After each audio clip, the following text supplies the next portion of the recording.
Welcome to another episode of Behind the Dreamers. I'm Jennifer Loading, and we are talking to the achievers, the creators, the magic makers, and the dreamers. These are our friends. These are your friends, and they are living the extraordinary.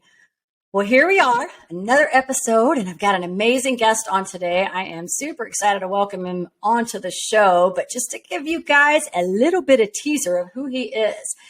As a former network executive at MTV Networks, my guest discovered talent and developed new ways to support their goals. He pioneered how brands and business owners could contribute to their public narrative by making them stars and producers of their own television series. Early hits included Punk'd, The Osbournes, TRL, 8th and Ocean, Wild 'N Out, and The Challenge. Since then, he and his team have continued to be well-trusted connectors who develop and distribute original content across all media platforms, especially podcasts, which is exciting. So before I welcome him on here and tell you who he is, like that just ought to get you excited right there. All that stuff right there got me excited. But before I get him on here, I need to do a shout out to our sponsors. So today's episode is brought to you by Walt Mills Photography. If you are a creator needing post-production, consultation, or promotion, Walt Mills is your guy. Whether short films, YouTube production, photography work, or a new headshot, he can help you find a solution to fit your needs. To learn more about him and his work, go to photosbywalt.com. We also want to give a shout out to our friend Chris Clow of Upbeat Media Production. If you are in need of turnkey special event production, Clow is your go-to.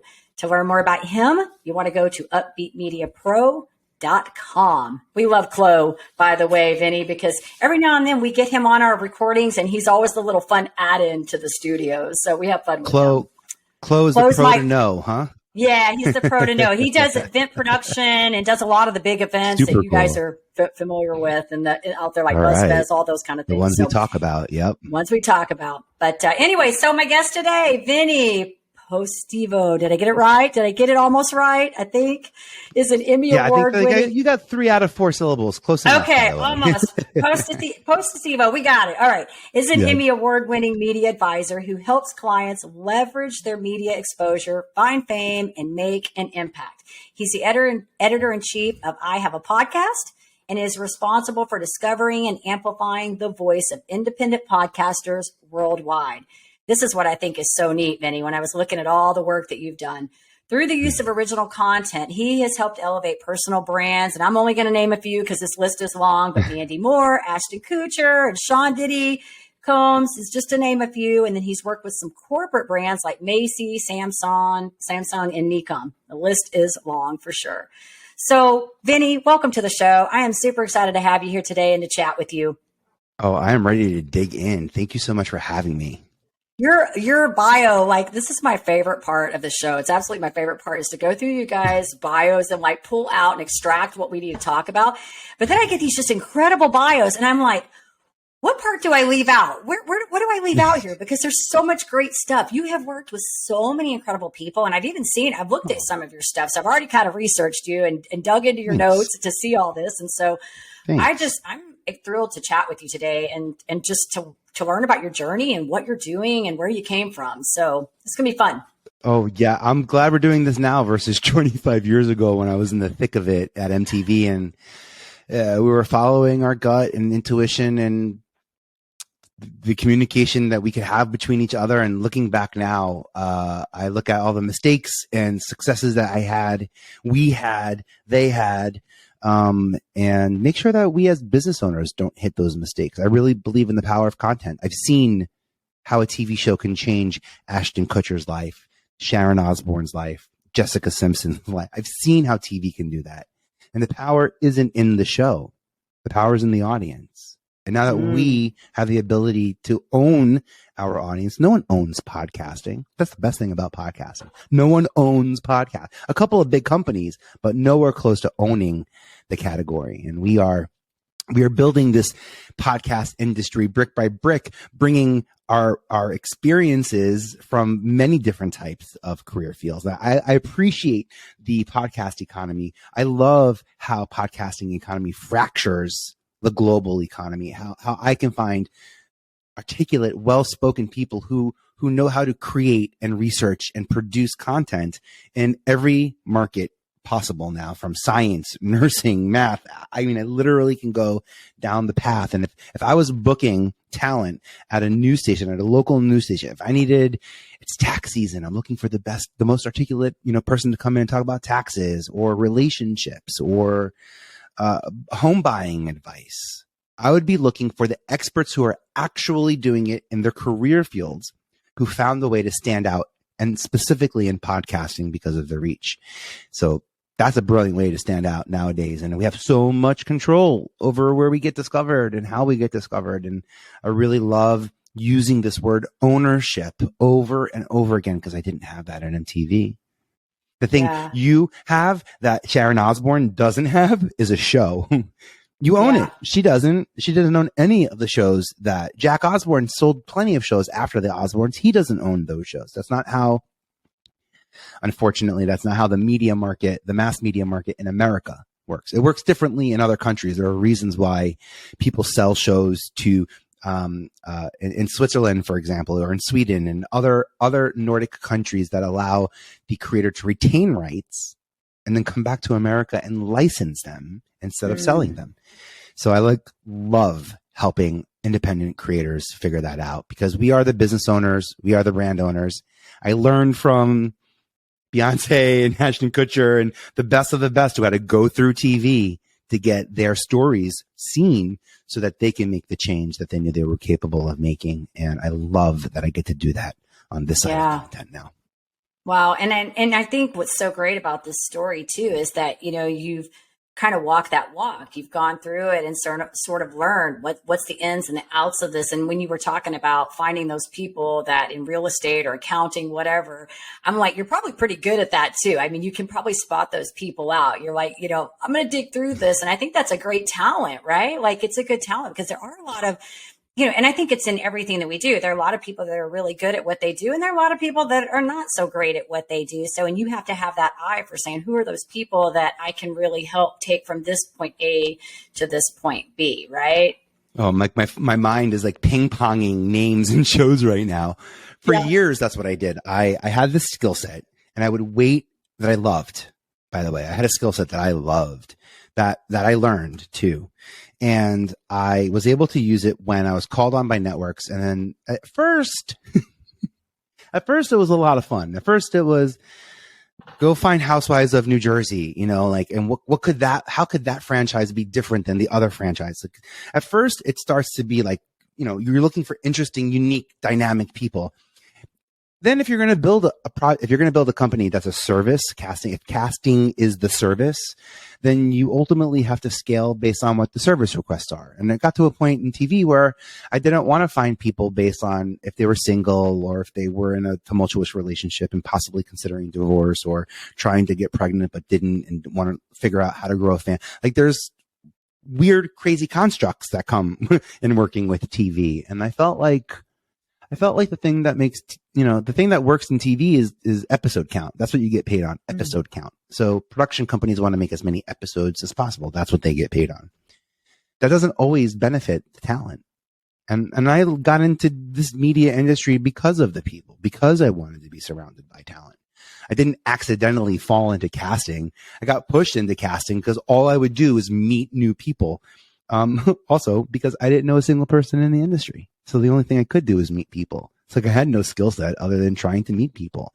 That turns out to be a pretty good skill set. Networking turns out to be a pretty good skill set when you're hired to find talent. And the coolest thing is that I was director of talent development at MTV. I can name hundreds of people who now have that title, and they're running HR departments. And I think that's so cool that casting and HR are so closely aligned, especially in the words we use, talent, our company talent. That defines the scope of people working for us, as opposed to a creative skill set, Also, we are all creators. Some of us by trade and some of us by technology. Some of us are creators because we communicate on creative platforms and we've been forced to be creative. And I like really helping people lean into their strengths. And I found ways to help people get their goals through media. If your reach is high, you need a platform that supports you. And I help people build that platform slowly, and I support them along the way. And everyone's platform is completely different, but they accumulate success along the way. And that's why most of the people we've even talked about so far, none of them, their goal was TV. TV was always a leverageable tool to get the impact that they knew they wanted to make.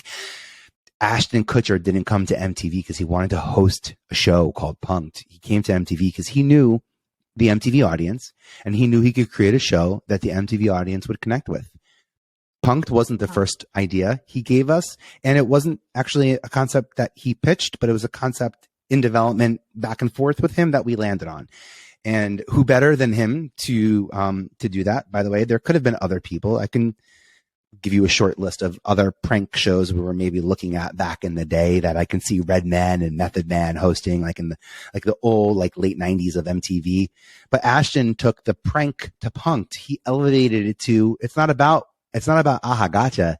It's about what? How did you believe this? Like what version of reality, what world are you living in that says something about community. That says something about culture. And I think that was a secret sauce to Punk'd, and why our grandparents use that word now, and our nieces and nephews use Punk'd as like it's until the show came out. I mean, obviously Punk'd was a word beforehand, but it didn't quite have the meaning, the elevated meaning, that it means now. And to work with those 1%ers to see how they were able to be successful in their current projects and then leverage those projects. So like Ashton came in, pitched a show, got the show helped him launch his production company that he sold. And then and doing all of those moves, was able to take money and start investing in content and investing in businesses and platforms and Uber and PayPal and so the story Twitter. And so the story goes, and I gave him the space to control his narrative, where in the 90s, to be honest, Ashton was up against is he just a pretty boy in movies? Is he just the golden boy of TV? Could a model turned actor possibly create something that would generate this amount of revenue and community and content? The answer is yes. And then we did with Jessica and Sharon, the three most unlikely people to be successful. And I watched them turn their actions into their success. What they did wasn't successful. How they did it is what turned into their success. And I'm like obsessed that I got to be in the room. I heard questions asked. I heard answers given. It's crazy to be in the room through that development process and understand what the power is in storytelling. Yeah. Yeah, this is so interesting because there's like so many takeaways just from that little conversation. Like I'm listening to this and this is how my brain works. It's like thinking about all the takeaways and it's like, how do we get this, like make stories out of it? Because I'm a storyteller, Yeah. And so I think, what I'm hearing from you in working with these people is the strategy that goes into this, because you're right. Like the first thing that's going through my mind right now when I think of Ashton Kutcher was that movie where they're in the drive-through and then that's all dude, where's my car? Yeah. That's what's going through my mind. But he's a business person, and I think that's what I guess the thing I'm saying here is that there's no easy path to success, no matter what it is you're doing. You always have to have some kind of strategy in place and backup plans, but you also have to be committed to whatever it is you're trying to do. You've got to be committed 100% to what it is that you're wanting to do out there. Because I think people, even in the entrepreneur space, like you and I were just talking a few minutes ago about the success, we know that we have to go deep in the trenches to reach that spot. And a lot of times I think people look at people where they are now and they don't really see all the grunt work that went behind before that success even happened, all the knee, falling on the knees. I always say that, I was at Mary Kay for a long time. So we talked about bloody knees, I mean, you have to do that. So I think there's so many takeaways, but the other thing I think is really neat that you hit on was the networking piece, because I have always said, it does not matter what it's who and it's one of the biggest things I've learned, even networking here, is that knowing people is important and building relationships is important. If you want to make anything happen, you have to be able to build relationships. And so I think it's funny that you said what you were doing in like HR people, because I think you and I could have been like friends. Like I totally think your job was cool. To find talent, I would have had so much fun doing that, because I can get people to show up wherever I need to get them. I will find them and I will get them to be where they need to be. And that is the easiest job for me to do. Like totally. I'm like, just tell me where you need people. Like I'm going to go find them. What do you need? I'm going to go get them. I'll have them excited. They're going to show up, you know? So I think it's a gift to be able to do that, and it's fun. And if that's important to you, you enjoy it. And so I think what a fun experience for you to be a part of that. You know what I mean? Be in that window to be able to do that. Yeah. But I kind of, not to say I fell into it, but I did not have the goal to get on to work for MTV. I did not have cable growing. In a single parent household, I had video games. So I could tell you like the world of Zelda and Mario Brothers, but like I played Zelda. I love that. But like I wasn't the kid who watched MTV, and maybe in the early 90s with like, remote control, maybe I was watching, but I didn't love rock music. I was very emo and musical theater as a kid. So like that music wasn't on MTV. So I wasn't really tremendously interested in it. I went to school. I have a business degree in theater management. I wanted to be a Broadway producer, and I went to Broadway on 45th and Broadway the day that I met a casting director at MTV who said, "Hey, you've got a great look. Do you want to ask Whitney Houston a question?" And I was like, "Yes, that's exactly why I'm here." Are you kidding? Of course, that's what I want to do. Right. What my question was, Whitney, what was it like recording the Prince of Egypt soundtrack with another recording artist like Mariah? And I practiced, and the host, Ananda Lewis, was hosting a TRL at that time. She kind of trained me, and I'm just a kid on the street, scared, sweaty palms. Whitney comes out, the commotion, like this is going to be my moment. And I see the stage manager point me out. I'm 6'3". I'm a big guy. So she points me out in the crowd, and I wave and she waves, and I see the mouthing. He's going to ask you what it was like recording Prince of it. And I see her going, "I'm not answering that question." I'm like, no, this is like my moment. This was supposed to be my big aha moment, my big discovery moment. So it wasn't my time. But next time, if y'all want any more help, let me know. And they go, "Well, tomorrow we're shooting a very Busta Christmas special with Busta Rhymes." And it just got something that came on our schedule, and we need about 20 people to sit in the studio audience who would care to hear Busta Rhymes give Christmas nursery rhymes in Busta Rhymes voice and in his own way. And I said, "Wait, what? That's yeah." Yeah, I have a lot of friends. I'm in college. Are you kidding? Yes, I have a lot of people who would like to confirm that. Yes. RSVP me plus 20, please. Wow. And I picked all my closest friends, not even the people who I thought would look the best. I picked the people who I know would do the best, because I needed to make sure I walked into that room with the right energy. I wasn't thinking about the aesthetics of TV as I learned to think about. I wasn't thinking about the things that I've learned that are important, in presentation, but I got it right. I had a great split of people. I realized in that moment how lucky I was to be surrounded by a diverse group of people with different backgrounds and sexualities and career fields and looks, and all of it just felt like, all right, this is something I can do. And my ability to organize people, I have a very strong data background. That database that I created of hundreds of people that I started meeting is what got the attention of Fox News. I worked on Hannity and Combs and toured the country in the late 90s, meeting people talking about both sides of the aisle. And then MTV News hired me to cast Choose or Lose. And then in 99, they wanted to launch the talent development department. They wanted someone to help Rod Asa, my boss, who's a true visionary and mastermind when it comes to unscripted programming. It was him and Sharon Osbourne, him and Ashton Kutcher, him and Jess Simpson that came up with these concepts. I mean, I've learned so much from him, such an empathetic and compassionate man, that I'm so lucky that I learned from someone like that. But of course I did. That's who I'm attracted to. I'm attracted to emotionally connected people, creatives who listen to the inner voice, who work hard to externalize that. Creating is taking a concept and getting it out, right? So whether that's to thousands or one-on-one, the act of creating is in to out. And that's a powerful communication tool. So as long as social media and digital media and all these media platforms keep inventing new ways to stay in touch, as long as we have social audio on LinkedIn, and now we have Pinterest TV, and we have podcasts on YouTube, I will always be inspired to create content because the formats are changing. And to be honest, I hate saying this, I do the same thing.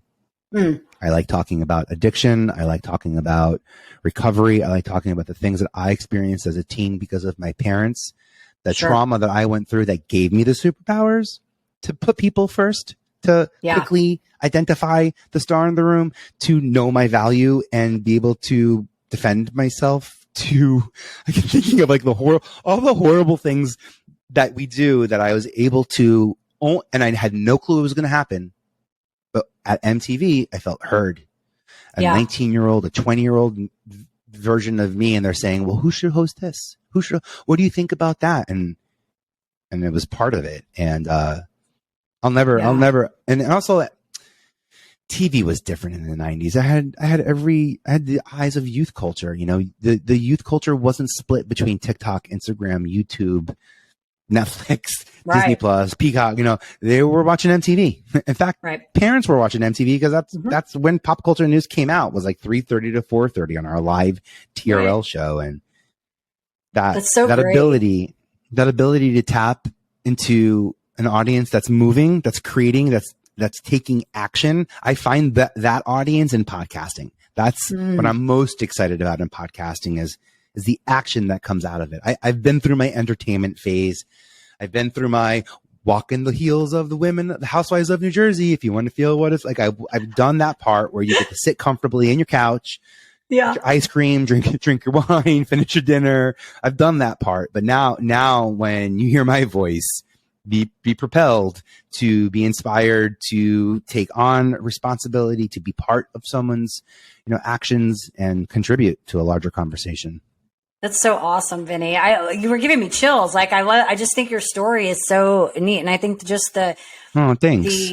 I always talk about, when I work with people about our paths not being linear, like when you said, I sort of kind of fell in this, you just happened to be at the right place at the right time and sort of kind of fell into this and you've evolved as, along the way. And I think that's what's so great about what we do, because if you really start dissecting all of the pieces of the work that we do, they're different things, but there's little pieces of them that all really overlap. So you probably, you've just had this, I'm listening and I hear you had this gift of getting the right people, finding the right people and helping those right people, right? So that goes all the way back to you organizing those people to show up when you needed to get them to that event, right? Like getting the right demographic and all of that, the right people there. And I think that's a gift. I think that all of these things that we do, it's really finding where we're good, and then how do we take that and evolve that into our purpose and our passion. Like, right, for you, it's finding these brands, helping these podcasts. And I think I just love it. I think your story is so awesome, and it's fun to hear you talk about it. Like, this is why I love doing what I do on this podcast, because I just love hearing the stories. I like hearing the journeys of where people have just moved along and evolved. And so congratulations on all the work that you've done and that you're doing now. Thanks. Well, first off, shout out to the therapists who helped me reframe my history in a way that empowers me. That's what happened. When I was 19, I basically, someone told me that we had the power to change our stories, and that the version of the story I was telling, when people say, "Hey, Vinny, who are you? And tell me about yourself." I mean, I would say things that I wouldn't even say on this podcast, knowing that I can't believe I would talk about myself. I would never talk about anybody the way that I was talking about myself. It was a weird feeling when, by the way, I had that feeling last year when I was, you have a great camera and it seems like have great connection. I realized I was using a 720, not high definition camera. And I'm like, wait, I'm the person who's putting myself in not HD. Like, I'm the one who's not being crystal clear, and you can't see my eyes in this video because I chose to put me. I would never choose to put a guest in something less than. What am I doing, Vin? Like, part of that is the defense mechanism, the coping mechanisms of putting people first. I show up for other people before myself. It's very hard for me sometimes to invite people to things that I'm doing. for lots of reasons. Blame it all Sure. on my parents because that's what they tell us to do. It's not really all their fault, but mostly, mostly, right? And I think that I'm joking, by the way, when I say that. Yeah, I realize though that I can't wait for how about this? I'll get back on track. I can't wait for my parents to give me what I'm looking for, because they weren't capable of giving it to me because of drugs and relationship issues. And I realized that I had to take matters into my own hand. When I went to school, I changed the spelling of my name from Vinnie with a Y to an IE. Now I'm accepting my sexuality and I'm making it part of who I am. Not a small part, but a proud part of who I am. Sure. My name is on my company. I talk about what a journey. Like this has been, and there's something in my industry called LMNO, leave my name off. Like I'll do the work, but LMNO on credits. Like I'll get paid, but don't put my name on it because I don't want to put your name on there. Huh. Let the world see what. Like, I never understood that, and I couldn't be prouder to be partnering with people. And I look back at unscripted TV, and like Jessica and Ashton, I trusted them to go ahead and make great content that I didn't tell them what they made decisions, and we sort of got to make something of it. Podcasting is similar to me. I don't get to tell you what to ask me. I don't get to tell you what questions come my way. Right. I don't even have final control in this episode, which is why I love it, because I have final control too many times in my life. And I'm like, am I over editing myself? Is there? And it's true. It's absolutely true. We do. And being a podcast guest allows me to see a slightly unique and different version of myself that other people see in me that I love. I got to be honest. I love that part. Yeah. I think that's and I think it's good too, because I mean, being a fellow podcaster, it's always fun to go on the other side and see how somebody's doing something. And I always say that even the thing I love is like every episode that I do, I learn something new. Like it's either some kind of takeaway that I can apply, because I'm working with so many people. And what's really neat is even in what I'm trying to build right now, all of these conversations. I mean, in my old show, I interviewed 100. I think I put out 170 episodes. I've talked to a lot of really cool, amazing people. And some of those, I mean, like I interviewed Cass Haley. I don't know if you remember, he was the runner up on America's Got Talent. His song was on, his song was on the Lincoln commercial. I interviewed him. I interviewed Shemaine Nugent. I mean, I've interviewed some really cool people.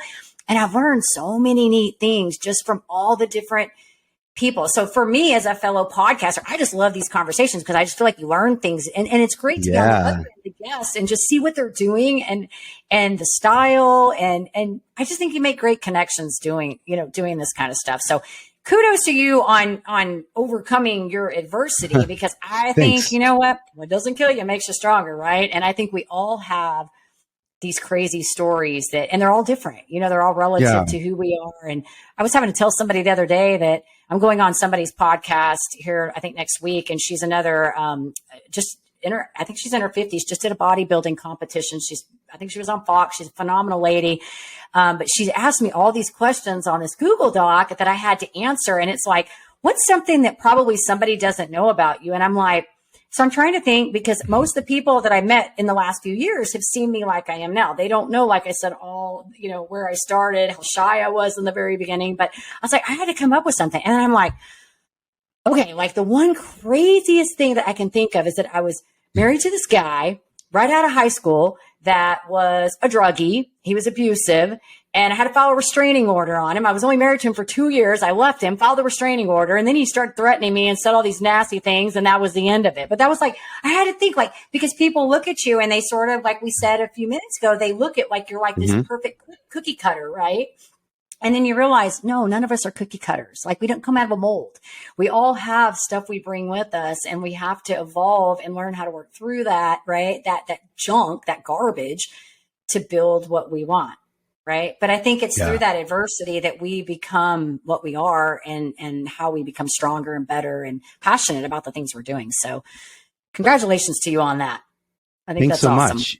Yeah. Thanks. That's cool. Yeah. I mean, I don't think a lot of people will get to say that they were the head of talent at MTV or worked with some of those people. No. But I do think a lot of people can relate to not knowing a single person in the entertainment industry, or not knowing a single celebrity, or maybe like you even get access to one and now what, by the way. Can I throw out some tactics? Because you said that Yes, you that love was going to learning. be my next So question. Absolutely, yes. there's some ego. A little piece of my ego just popped in, and it was like, "Oh wait, Vin, make sure you give her the good stuff." Yes. So Yes. Well, you've given us a lot of good stuff, by the way, Vinny. It's been really good. Thanks. It's been good. But yes, Oh. we did. That was my next question because we've talked about, we've led up to, I think, several times. But yes, tell us. We were talking about giving some tips out for helping people elevate their brand or just getting discovered. All of it. All right. So whatever you feel inclined to tell us. Discovered. So let's talk about how to get your podcast on TV. So for example, if you're looking to get your podcast leveraged into mass media, first off, I want to start off by pointing out 3 sectors of media: mass media, social media, and private media. Private media are podcasts and the newsletters that we own.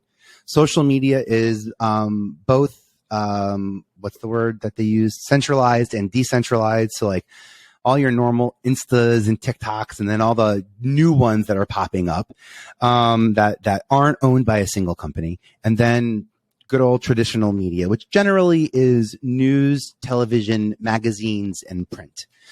So the things that I'm noticing happening in the print, in the mass media section, like if I'm watching Jimmy Fallon late night, for a great example is Late Night Show with Jimmy Fallon, where he always has a segment, pretty much like the second or third segment I know is going to be lifted and available on YouTube and Instagram and TikTok almost instantly. It's a segment that's quick and fun. We call it in storytelling, it's bookended, meaning I know how it begins and I know how it ends. It's a very concise. It lives on its own, and they're creating it specifically for the sake of you enjoying it, loving it, laughing it, and then more importantly, sharing it on social media. And what Jimmy isn't doing is increasing visibility. What he didn't do is take out ads, and every single ad break is the Tonight Show, visibility. He didn't increase visibility here. He increased shareability. And a lot of us who are looking to get discovered tend to want to increase our visibility. If we can be more visible, we'll be more discoverable. And what I want to help you figure out is how to be more shareable. I actually think with more visibility, here's what I think. I think visibility works when someone's ego who sees you and to whom you are visible to can now share you. There's a piece of that person's ego that is rewarded by sharing you. Mm-hmm. Oh, wow. Judy, you're going to love this person. I just had this. Oh, I'm calling out my friends. I'm sharing, the podcast with them. I get something, social proof, social credit. I don't know. I get something from my group of people, colleagues, friends, family, church community, whoever it is that I'm sharing. I get something out of sharing you. There's an ego, there's a piece of return on discovering you and sharing that information out there. And I think that when your visibility is keyed up and the impression that everybody has access to you, then I no longer find it valuable to share your information, because people might not find me valuable if I think you're valuable and they already have access to you. And then instead of asking Samantha, Sam, do you know Jennifer? Instead of asking, I say, oh, Jennifer again? Right. Oh, that song again? That movie's on again? But when that movie first came out, oh my gosh, the movie's on. You gotta watch it. Oh, I have cable. Come on. I have HBO. Come on over. I'm discovering, this discoverability is all about sharing. Yeah. And I want to point that out. I want to point that out that if we can be more shareable, if there was one metric that I were to look at in all media or social media, that it would be sharing. That if you're loving this episode, if this is the episode that gets you to share a 5-star review with Jennifer, and if this is the episode that gets you to finally log on to that platform where you found us and just leave a nice, well-written message, take a snapshot of that and share it with us. And then we can share that out. By the way, if you do that, please tag me, because I'm obsessed with the 5-star squad. So I will see you in the 5 stars. Think about this too. If you were to ever have like a 5-star, I'm thinking of in the future of podcasting, because podcasting will be very prevalent in the future, the same way radio still is, by the way. So be very prepared for businesses and world leaders to continue to emerge out of what we think might emerge out of this media platform, the same way that television and film and news platforms have given us world leaders globally. I'm not just talking about America over the last few years. Be careful about that topic, but they're public figures, and the responsibility really matters. So visibility, if you're looking for more discoverability, works when you increase sharing. And that's like a big, when you can help people feel like they discover you, oh, I found Vinnie. I found, right. That's ego. And that's something you have to be mindful of, that is true and honest and exists. I'm careful not to feed it too much, because you don't control the ego. Ego is emotional, and it as long as you're very crystal clear on what that ego is supposed to do, it should do what you want. But be careful, you're playing with dynamite. I'm like, you come to Jennifer to learn how to build your fire and where to source your wood and where to get the match, and you call me when you're ready for me to come with a gallon of gasoline and we're ready to let the world. Yeah, right. That's it. That's exactly it. I love it, Vinny. Love it. Love it. Shareability. That's going to be our learned message, right? Yep. Also, by the way, there's this piece of what I can do and what I can do and what I am doing. And when I can do gets higher than what I am doing. And often it does. And it should, by the way. I should always be doing something and then be aware that I can be doing more. But when that space gets, I don't know, dramatically large, I feel like that's where the devil creeps in, and imposter syndrome and lack of clarity. Should I be niching down? And I will tell you, my strategy on niching down is no. No part of me is ever going to ask anyone to make themselves smaller. Never, ever make yourself smaller. Ever, if you don't want to or don't have to. I'm not here to tell you what to do, but do not make yourself smaller than a niche down. Make the message, make the product, make the conversation smaller. Santa Claus shows up to us in lots of different ways. He hasn't niched his audience just because parents know this and kids know this. They're the same man. We just understand different touch points of him. And I think that's what we need to be better at, is understanding how certain audiences perceive us and how those audiences can work together on that combined reality of who we are. And that's powerful, right? Kids believe in the magic. Parents are the magic. That's an awesome relationship between two audiences that can build strong community. Obviously, you're his family, so it's a big opportunity to stand out. I'm a big fan of that. I also love telling people to win awards. There's like shame in awards. Win awards. I have 100 awards worthy of winning. Go out there. You're not winning it for you, to be honest. You say thank you to everybody. 15, 20 people that you got to thank in your thank you speech. Credits. I'm big on people getting credits. Get your credits. IMDb, Internet Movie Database, this month created the ability for podcasters to have the podcaster title. Usually it was actor, actress, or self.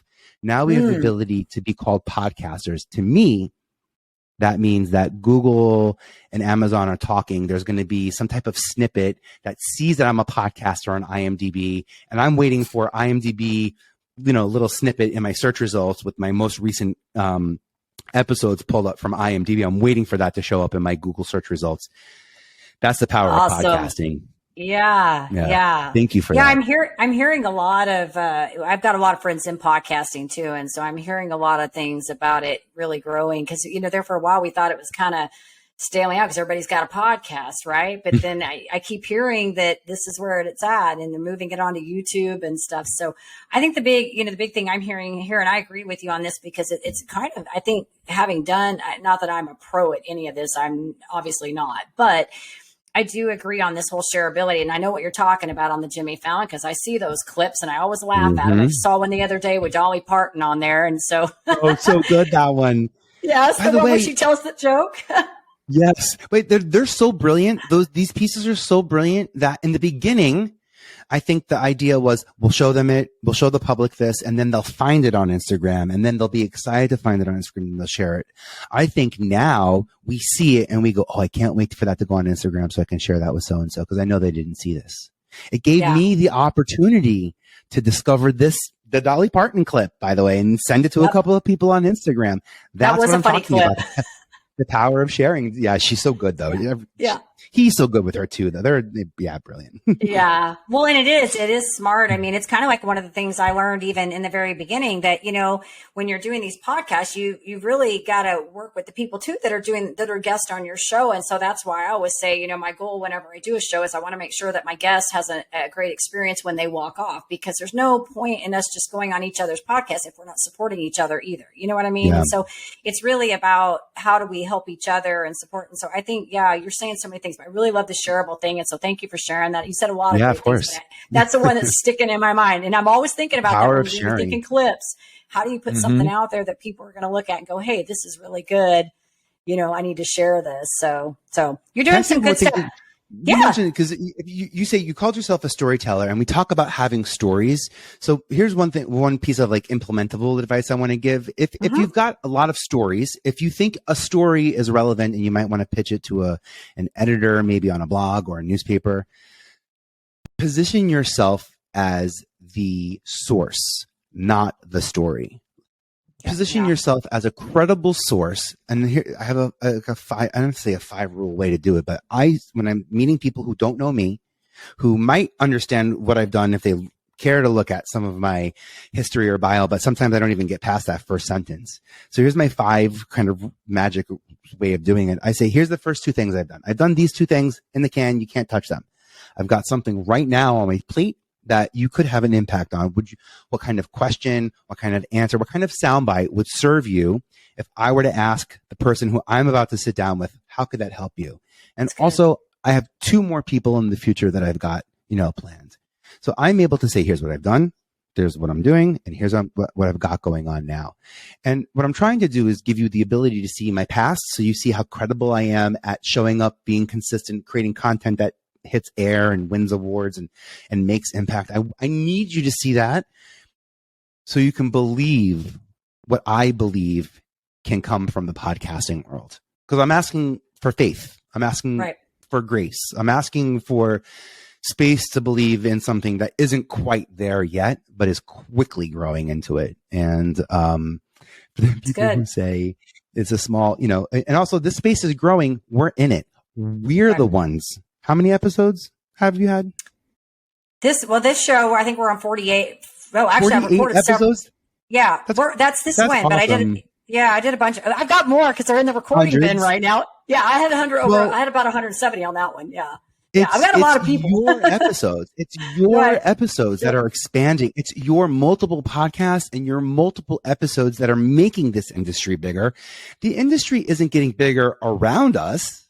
The industry is getting bigger with us. We are the ones that are growing and making this space bigger. We are the ones who just got podcaster as an official title to be honest, on a platform that I've been using for every single show I've ever done.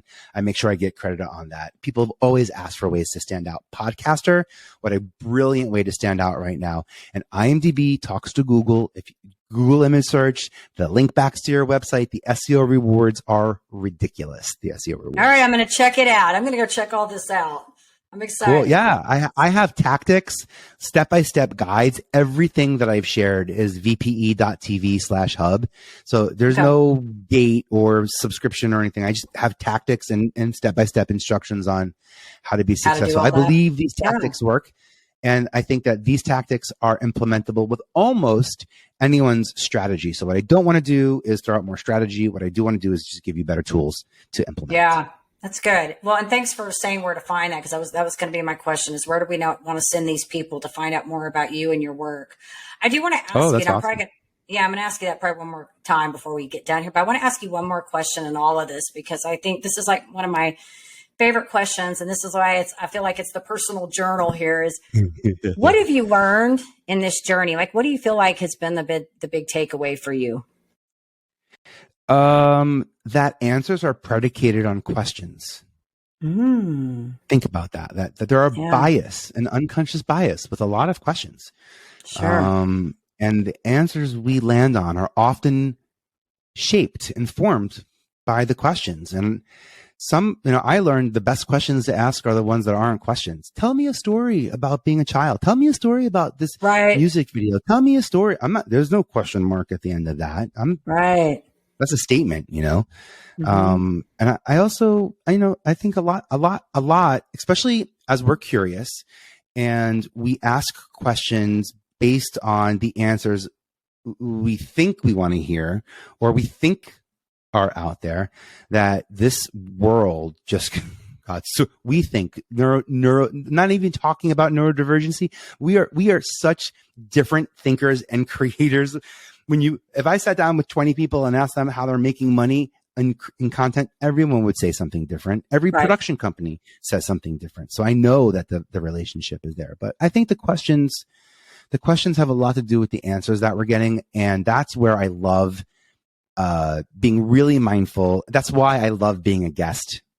Yeah. I love, by the way, I have a document. I have it. So you asked earlier, you said you got Yes. this form and it had all these questions. I copy all the questions that people ask me and I put it in my Notion, because I'm often wondering what people care, what's fascinating, what's not fascinating, whatever.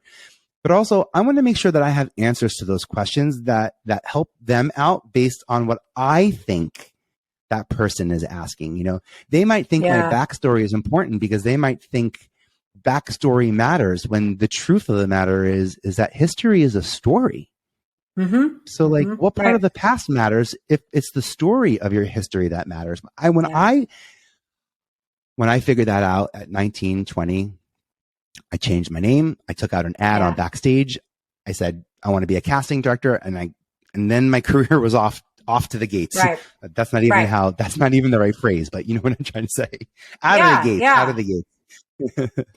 Yeah, no, I think this is good. And I think you said something really good about the questions, because I do think that's important. And it's funny that you were talking about the statements, because that's one of the things that I have a friend here that worked, there's a podcast studio here in Dallas, and they're called Real News PR, and they do a lot of work with the the stations. And so the guy that owns it used to be a reporter here. And, you know, we always joke that, like, or I don't say joke, but if he needs somebody for like Fox or CNN, he can find them. He can get a guest to get on there if he needs to get them. So one of the girls I know out of there, I know several people, it's how I got Shemaine Nugent on my podcast, was through there, because I knew people in there networking. Mm-hmm. And one of the girls in there was a reporter. She actually covered Sandy Lake, or not Sandy Lake. I'm sorry, not Sandy Lake.